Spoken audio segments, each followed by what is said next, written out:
I'm from Southwest Georgia, which is a pretty rural area in Southeast United States. Growing up in this area, my family was involved in the local university, so I had early exposure to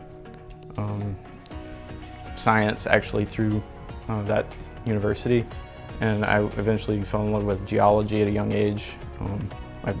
Context for that is my father is a ceramic artist, and so I was thinking about the earth and using the earth to create beauty, right? Or using the earth to understand something about us a bit more. I study here seismology, which is a discipline of geophysics.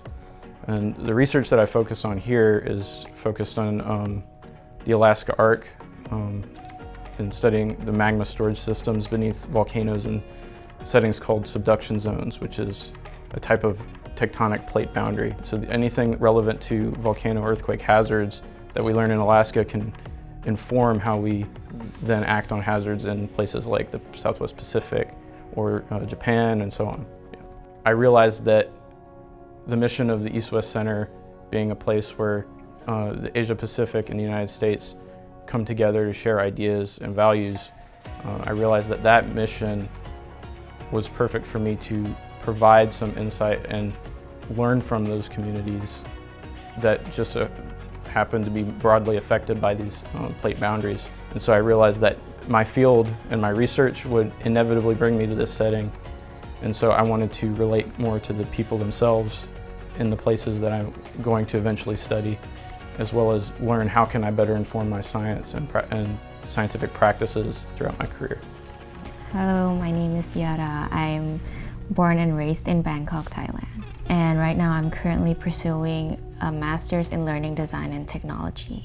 My background in design has led me to have an interest in accessibility design, especially when my brother has Down syndrome. And I realized that he was able to use technology without any assistance. He was able to learn from online contents and connect with family and friends through social media and all of that, just because everything is so well designed. And that has sparked my interest in this field.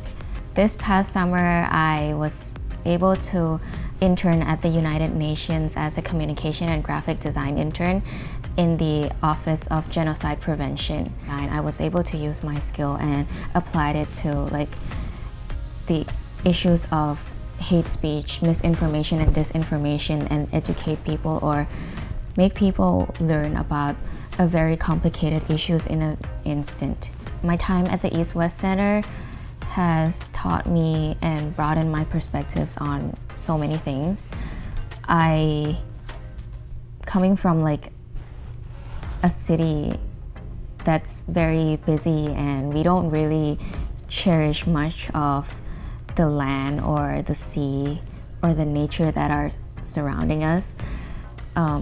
It's very eye-opening to see how people really appreciate what they have and try to sustain the nature and to be friendly to all the things that are surrounding them. I love the sense of the word ohana and aloha because I feel like everyone, it's the same, everyone is grateful for each other, grateful for spending time together.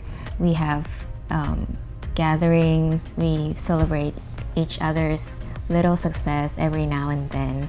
So we became a family very, very quickly. One thing that I would like to say to the donors of the East-West Center is I really don't know what my graduate experience would have been like if I didn't receive the support that I did from East-West Center. And that combined with being allowed to participate in the community that I have, I think that it has totally changed the trajectory of what I find valuable in my scientific endeavors as well as in my personal life, what I value, how I care for people, right? I think that living here and being shown this support and just being exposed to that sort of loving community has really made all the difference for me. Thank you for believing in all of us and for believing that all corners of the world could be changed. And your belief does not only impact our lives, but it creates a ripple effect that goes beyond this community.